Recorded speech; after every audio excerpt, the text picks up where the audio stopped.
February 4th, 2020, Tuesday of the fourth week in Ordinary Time.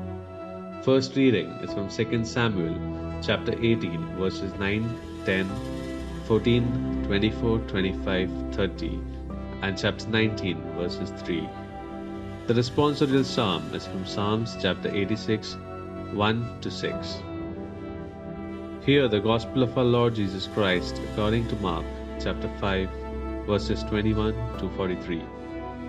When Jesus had crossed again in the boat to the other side, a large crowd gathered around him, and he stayed close to the sea.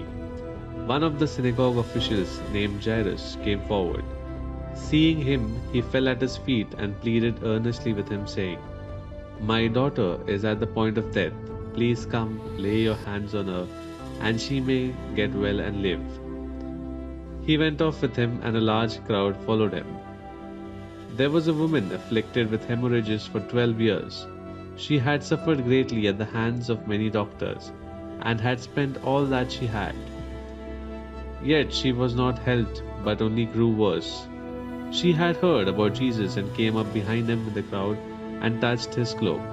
She said, "If I but touch his clothes, I shall be cured." Immediately her flow of blood dried up. She felt in her body that she was healed of her affliction. Jesus, aware that at once that power had gone out from him, turned around in the crowd and asked, "Who has touched my clothes?"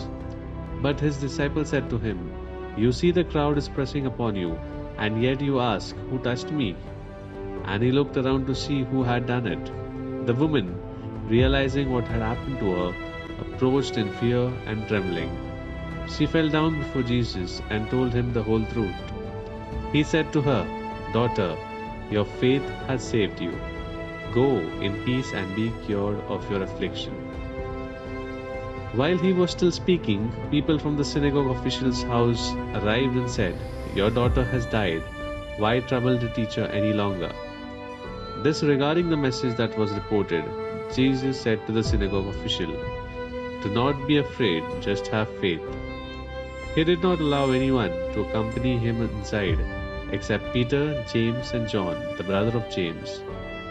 When they arrived at the house of the synagogue official, he caught sight of a commotion, people weeping and wailing loudly. So he went in and said to them, "Why this commotion and weeping? The child is not dead, but asleep." And they ridiculed him. Then he put them all out. He took along the child's father and mother, and those who were with him, and entered the room where the child was. He took the child by the hand and said to her, "Talitha koum," which means, "Little girl, I say to you, arise." The girl, a child of 12, arose immediately and walked around. At that, they were utterly astounded.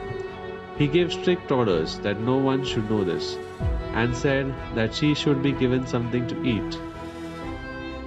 This is the word of the Lord. Thanks be to God.